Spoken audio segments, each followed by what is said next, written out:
Hi everyone, it's Onyx, and today I want to info dump on thalassophobia and why the ocean both scares and intrigues me. So, without further ado, let's dive, no pun intended, into the weird, interesting, and unusual. So, before we begin, I want to go through a definition in case no one here knows what thalassophobia it is. The definition is a persistent and intense fear of large bodies of water. It can include not only seeing it, but looking at pictures or videos of it. The fear relates to the unknown, at least how I see it. You don't know what's under the surface. It's dark, and something can go after you. It scares me. Um, it can be animals of both scientific and or mythical. So you're like, oh, what if the Kraken comes and gets me? My personal theory on why a lot of people are scared of the ocean is it's hardwired into our brain to not want to go into, we don't know what's down there. And, like our cavemen ancestors were probably like, yeah, to survive, we're not going to throw ourselves into an area where we don't know what's in there. And obviously, if it's anything like the surface, there's animals down there that also want to eat.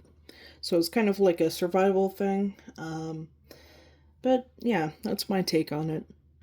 Also, I'll be naming the scientific names of each level of the sea, but I will be using their common names. So the top level, epipelagic, is the surface to 200 meters.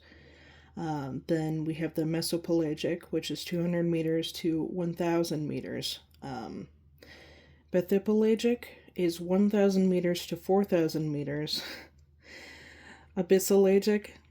Abyssopelagic, sorry, is 4,000 meters to 6,000 meters, and hadopelagic is 6,000 meters to 10,994 meters.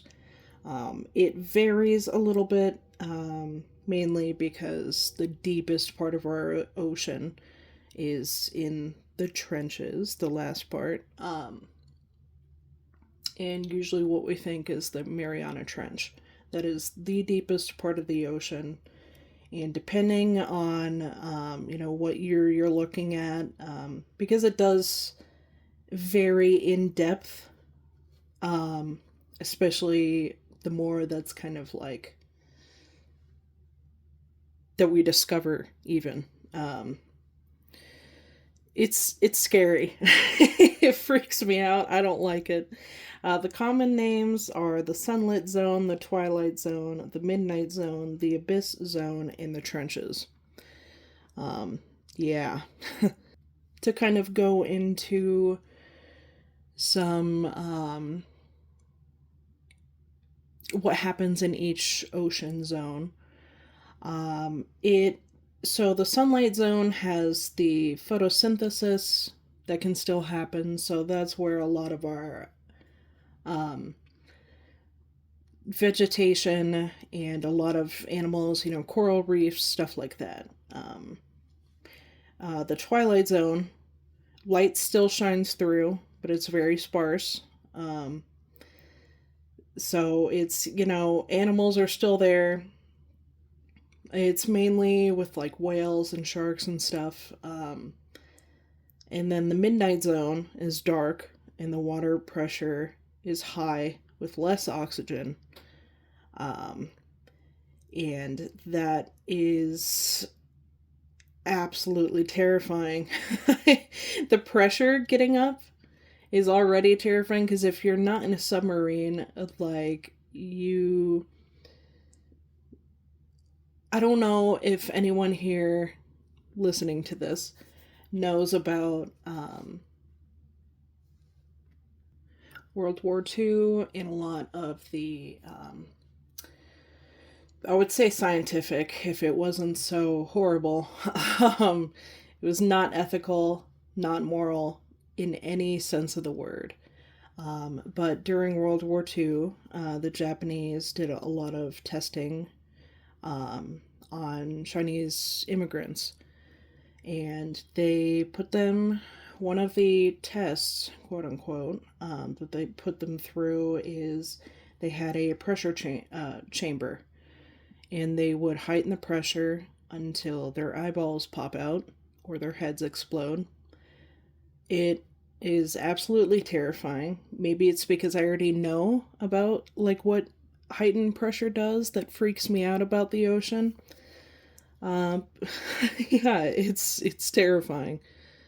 And sorry, I am not laughing because I think it's funny. That's just it's a nerve thing for me. It's what a lot of autistic people do. Moving on, the abyss, the water pressure heightens more, and the water is starts to get really, really cold. About 35 degrees, which is insane. And this is just in general. This isn't towards, the North or the South Pole or anything. This is, the Pacific and the Atlantic, like very temperate waters. Well, Pacific is more cold, but think of just the Atlantic and how like temperate it is, whatever, it's nice to swim in there. And then the trenches, it only, this surprised me, it only goes down to 33 degrees, but it is pitch black. The pressure is extremely high, and not a lot of animals live down here. The further you go down from the sunlit zone is the shortest, but it houses the most animals out of every, zone that's here. And the further you go down, people talk about deep sea gigantism, and that kind of varies. Because down in, the abyss and the trenches, there's animals like the anglerfish, and you see those and you're like, oh my gosh, it's terrifying. And you'd be right. It is. It's very scary.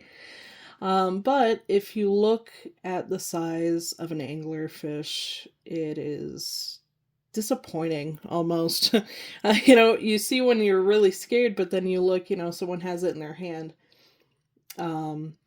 Just the females tend to be bigger, and it's probably this a little over the size of your hand, which is still pretty big, especially with its teeth and everything.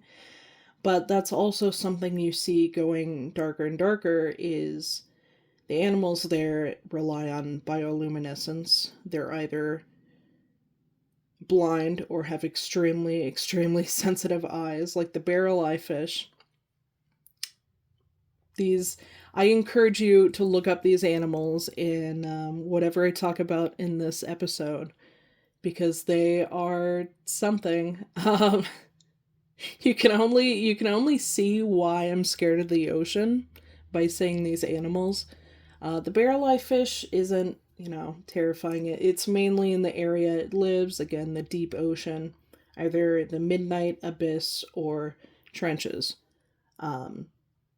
And when you look at it, it has like a normal body, but then its head is like see-through, and you see its gigantic eyes, and the eyes are always looking up to get any amount of light it can. I don't like it. I don't like it because they, for some reason, have pretty good eyesight for being down in a section that you cannot see, that no other animal can see. Except there are different types of squid and octopus where there is a type of octopus. Forgive me, I'll have to put it in the information section, the description, because I can't remember the name, but one eye is like normal. It's a squid. Sorry, a squid. One eye is normal, and then the other eye is massive, and it's always looking up. I think that's what scares me the most. They're all looking up.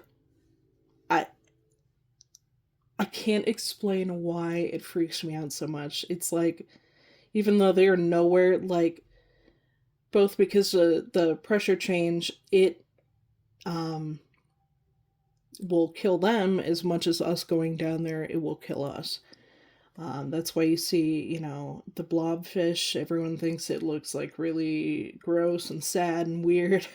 Um, and what we see, it actually looks very normal. It looks like a very normal fish. Again, I encourage you to look it up.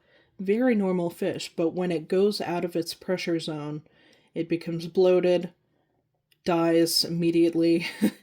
um, it looks like if you turn the fish inside out. I think that's what makes me so scared about it. And the bioluminescence, it's still, if you see videos online, there's different colleges or different, you know, because for a while there, NASA was doing ocean exploration. They'll have videos you can watch, and the bioluminescence, I think it's both beautiful and terrifying at the same time. Um, it's beautiful because you're like, wow, nature did this, but it's also terrifying because you think how deep it is and how they need to see, or they use, their light to like either see or like warn other predators. There's a lot of squid that do this. There's one that has a lot of photospores, which is where the bioluminescence comes in, and it looks like stars. That's the only way I can put it. It's got this real interesting pattern, and they glow in different areas, and it looks like, like if it was I don't know how to explain this. If it was up in the sky, um you would just think it's like just like regular stars. That's the only way I can really describe it.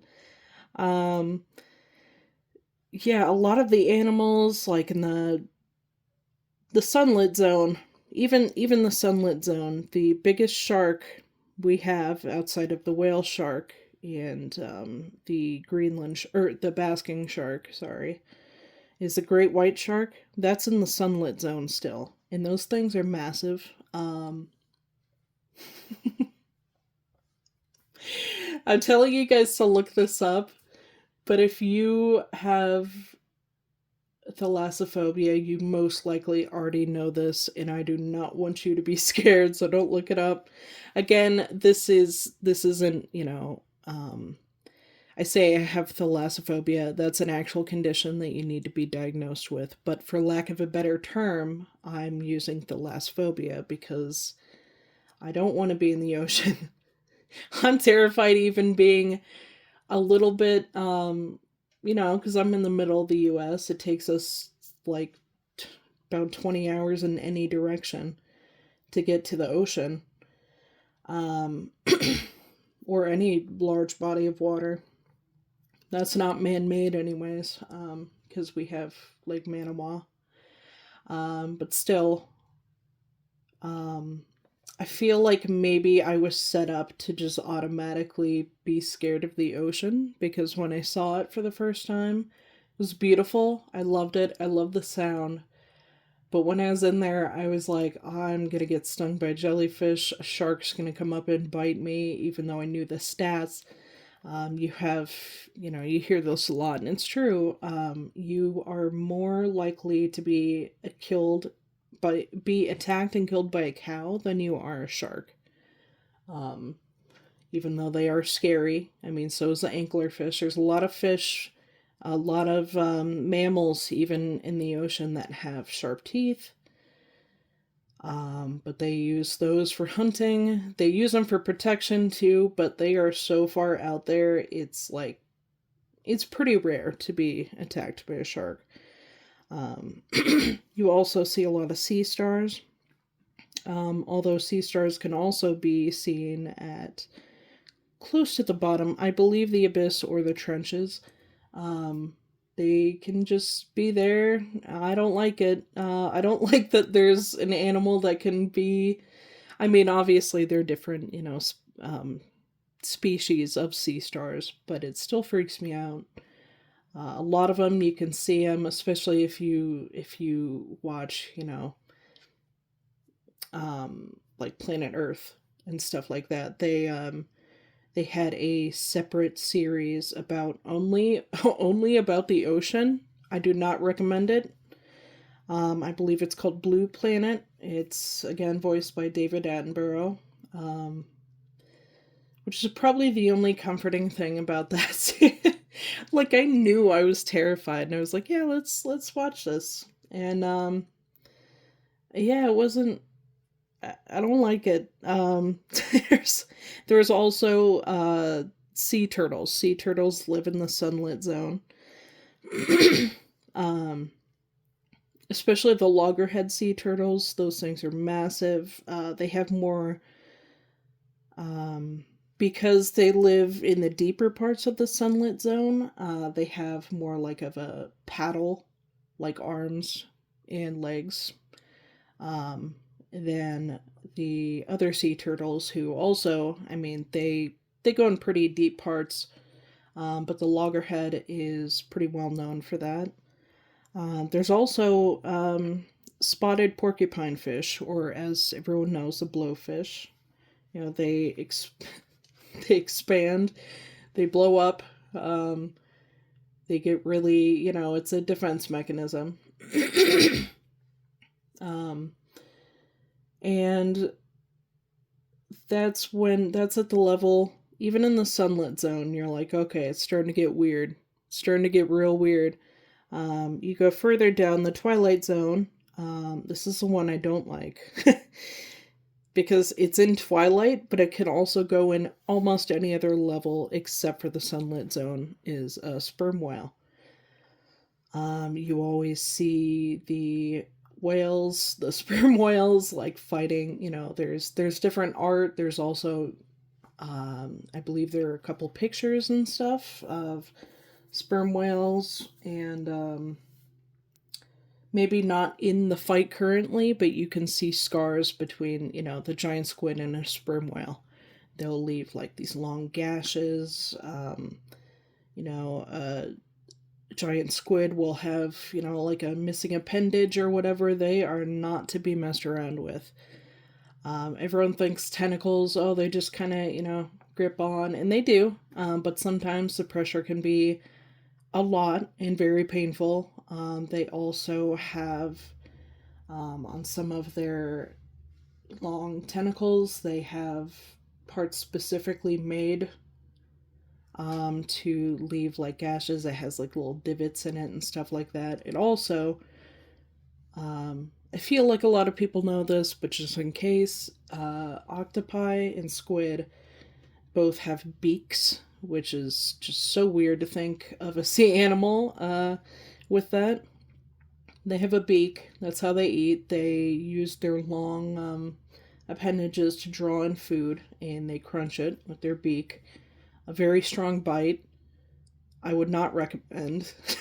I would not recommend. I even going in, because I live in one of the top zoos of the world, I believe. Definitely the top zoo in the U.S. for like the fourth year running.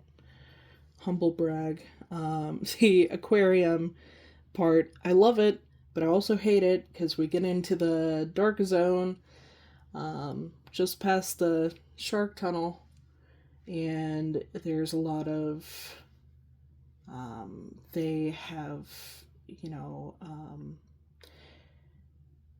there's been a lot of additions since I was there as a kid. I'm now 28, and just in that time, they've expanded it so you can now, they have like a, people can touch the animals. Obviously, they keep it at a very, they're like, okay, no, we're not gonna have 5-year-olds coming in here, like poking at them all. Um, but you can, like they have the horseshoe crab, like beach, Man Ray Beach. You can touch them, you can feel them. The stingrays are so cute. They always come up and they want to be pet. They want to eat food. They're very human friendly. But then they have jellyfish. They have different types. They have, I wish. I can't imagine any aquarium having this, but a phantom jellyfish is one of the most scary animals I think I've ever seen because it's either the Twilight, Midnight, or Abyss, I believe. Very rarely seen, or rare in general. It's fucking massive. Sorry to use the F-bomb, even though this is my own, podcast. They can have a bell, the top part, it looks like a bell, 3 feet wide, and they're long. It's like ribbons. It looks, I hate it. They're beautiful, but they're also terrifying. And I think that's just like, again, hardwired into our brain to be like, okay, no, we're not going around that thing. It could eat us. Each ribbon, like tentacle sort of thing, again, can sting you and is also 30 feet long. And I hate that, and it kind of reminds me of the Magnapina squid. So yeah, I haven't even gotten into some of the other animals in even just the Twilight Zone. So we have the sperm whale, we have the common octopus. There's a lot of octopus and jellyfish are from here on down. The Twilight animals. The mauve stinger is a jellyfish. Hate that. Look it up. They're the visual on top of like knowing what these animals do is freaky. And I feel like a lot of these animals, they'd still be scary, but the fact it's in like a dark zone and you could just like run into them, no, I'm not doing that. No, thank you. The midnight animals, the midnight zone, there's obviously the anglerfish. There's a viper fish. Those things are terrifying. Pelican eel is also, yeah, I'm not a big fan. The pelican eel looks like a normal eel, but when it has to, when it's like, it's kind of like the hunting technique is kind of like the goblin shark, where it lunges at its prey. Except for the goblin shark, they extend their jaw outside of their body, and I hate that. Again, not a big fan. Although the goblin shark, their bite is still hard. It's not as hard as you think it'd be. And mainly that's because a lot of animals who live further down, you have to conserve energy. A lot of them are cold-blooded anyways, so they don't want to worsen it by using more energy and possibly, getting hurt or dying in some way. There's a lot of animals that, even the Greenland shark, they're just kind of, it's kind of lazy about it. I don't want to say lazy, but they definitely, a lot of these animals, especially in the abyss and the trenches, they rely on what they call snow, which is just dead organisms going down, and that's how they eat. And a lot of animals down there, first of all, Greenland shark, they can live for 400 years. No, thank you. No, thank you. And, their eyesight's not good. I believe they're like any other shark. They can use their, people think it's like nostrils, which, no, they have gills, so they don't need anything for their nose, but it does look like it. I'll give them that. But those are actually sensors for electro impulses. It's kind of like how a lot of whales and dolphins will click, kind of like an echolocation sort of thing. They'll see what's out there to be like, okay, I need to eat. But yeah, the pelican eel, kind of going back to that, it looks normal. but then it inflates and its mouth opens. It looks like a balloon, but like only in the head, and it opens and bends back. And the only thing I have written down in my notes, analog horror, anything with like outstretched limbs, like super long or super big, that are supposed to be on like normal things, don't look this up. Like if you're terrified of that, don't look it up. But it no, it doesn't only open, it bends all the way back. It's more like an elbow joint than it is like your jaw, because you can't like unhinge your jaw every time you eat, although some animals can. But this thing is like on a whole other level. Its tail glows pink, which I think is great. I think that's actually really cute. I don't know why. Maybe it's the pink part of it. It also eats creatures bigger than it. It's rarely seen, which, of course. There's the deep sea anglerfish, which we all know.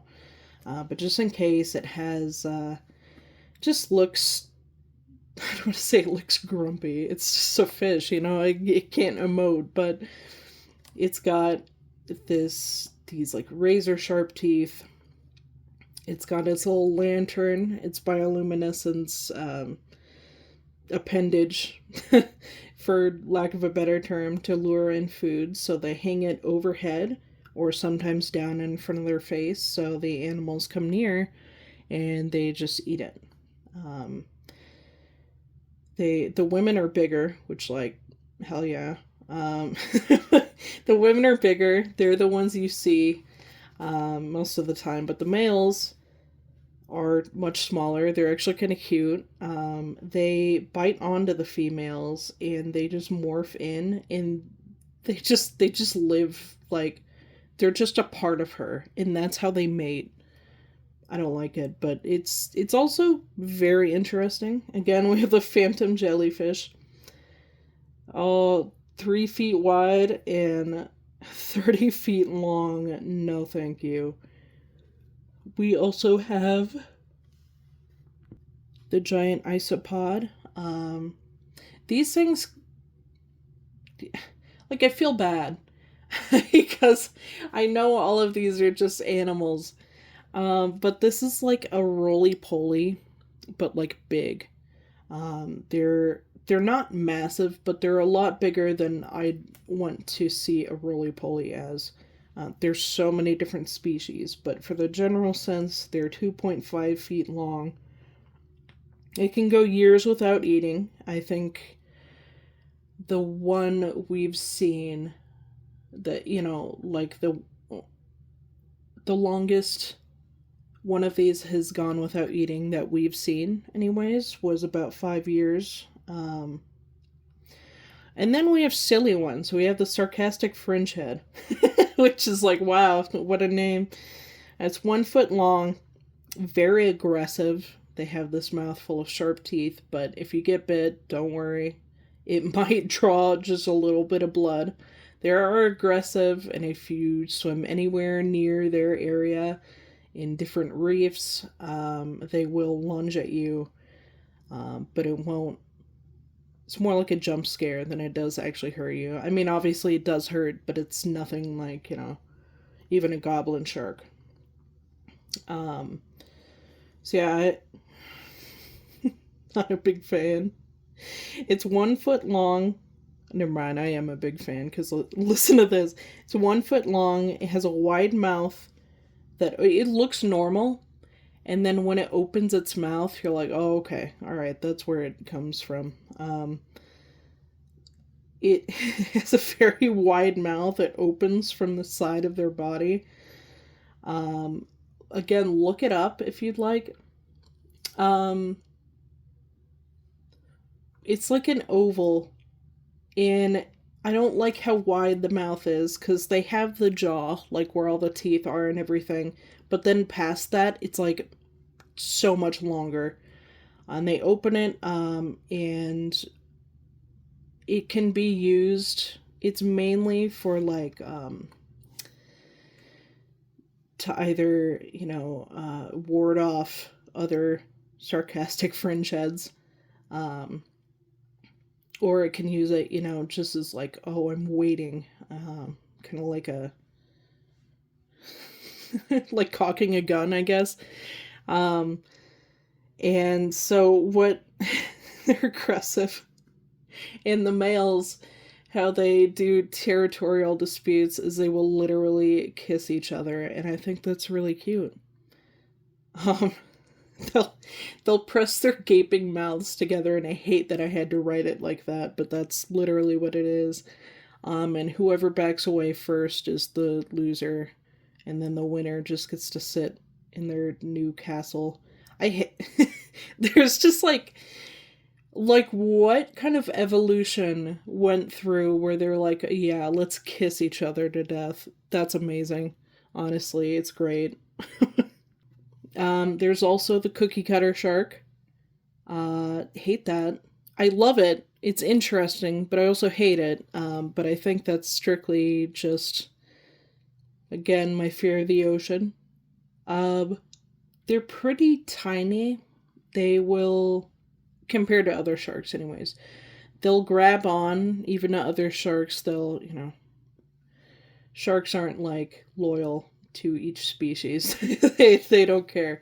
So cookie cutter shark, they will bite on to another shark or other fish, even whales sometimes, and they will spin and take out chunks of flesh, and that's why it's called a cookie cutter shark. That has gotta hurt real bad. I don't think it's, and they're not tiny. They're definitely smaller, but by no means does it just not hurt. Um, so we've kind of went through the sea creatures, and now I want to go on to what I think caused my scare, my fear of the ocean. These are just some of the animated movies I've seen as a kid that scared me. Of course, the first one is Finding Nemo. I remember seeing that in theaters, and I had to. if you watch, if you either know me in real life or or in person, I guess, or you've listened to my past episodes talking about the dental trauma I had to go through. There's a dentist scene in there, and that freaked me out. But there's also a lot of scary deep ocean scenes that I am not about.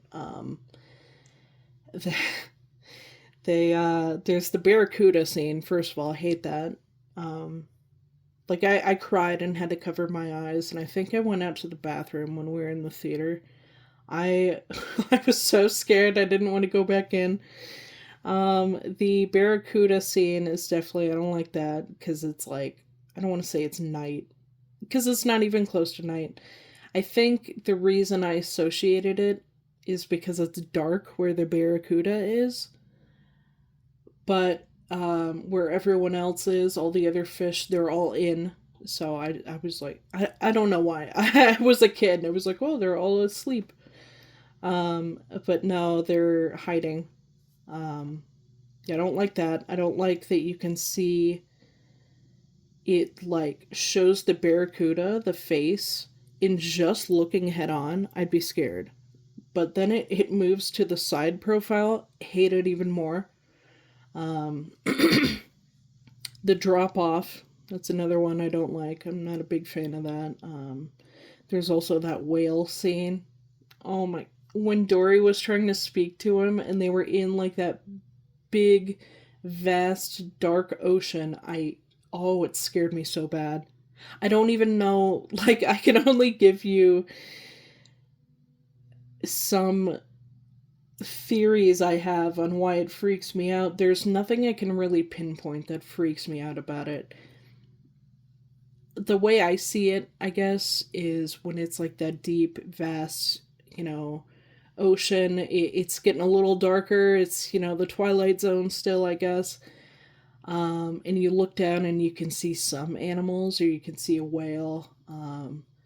Granted, I don't think whales go towards people to eat, but you wouldn't even be able to be down there, so we're good. Um, just something about it is so eerie. Not even the fear of being like eaten or attacked or even just the unknown, but it's like I imagine myself if I were up in the air that high, I'd freak out. Even though swimming, you're not falling or anything. It gives me the same fear. I don't like heights, and I don't like the ocean. Um, well, I don't like heights, and I'm scared of the ocean. I do like it, but yeah, there's yeah, I don't like that one. And then the trench scene, don't like that one either. I would totally go um, with Marlon, the dad, on just not doing that, but then they went above the trench and there were a whole bunch of jellyfish. Still would take that probably more than going through that trench. I hated that thing. That scared me so bad. There's also the sea beast. I didn't see this until about maybe a year ago, a year and a half maybe. Very well animated movie, and it's one of those movies that's kind of like, Rocket to the Moon, where it's beautifully animated, but it's not made by Disney or DreamWorks or anything, so you don't see a lot of it. I believe the Sea Beast is also like Rocket to the Moon, where it was another country's like top animated movie, but it wasn't here. Um, the two, one of the two main characters, I mean, genuinely, I think the main characters, Jacob and Maisie, see red bluster. That's a it's a sea creature they find, a sea beast. They get knocked off of this pirate ship, and Jacob goes swims up to Maisie, and then she points past him down, and the camera goes down, and you can barely see red bluster, but when you do, it's massive. First of all, they have these snake eyes that are just looking at him. And then not only to freak you out that much, it freaks me out even more when they did like a side profile and they showed how massive it was and also how far back it was to the ocean. And then it went back to what they see, head on, and it just slowly backs into the ocean. I hated that. Oh, it scared me so bad. And that was when I was like 27, now 28, and that scared me. Fantasia, I believe it's the second Fantasia. There's the whales that get this little bit of time at night to swim up in the air. Apologies, I yawned. um, they swim up in the air and they, go through the clouds and everything. That's fine. That's beautiful. But there's a I almost said shark, a baby whale. It looks down where all the other whales are and they're all swimming, but it's like you almost can't see them. And then the baby whale gets trapped in this huge iceberg sort of thing. And I think that touched on another part of it. I'm just now making this connection. I think the other reason I'm scared of the deep part of the ocean is like, if you're, if you're, they had this actually in Ice Age 2, which is another movie, with the prehistoric fish. Scrat, that's the name of the squirrel. He gets stuck underneath the ice. That freaked me out because I was like, oh my gosh, the way I would just immediately start panicking because I can't get out, like I'm trapped in the water by the ice. Um, yeah, that was something. And those prehistoric fish when they like swim up, I really don't like it, and I don't like that they have like arms. It like can almost walk up out of the ocean. It kind of did. Some of the or one of them, anyways. Um, I wasn't a big fan of that. And then another one, I didn't even think of this, but Happy Feet when Mumble and the I don't think they're rockhopper penguins, but I am pretty sure they are, but maybe not.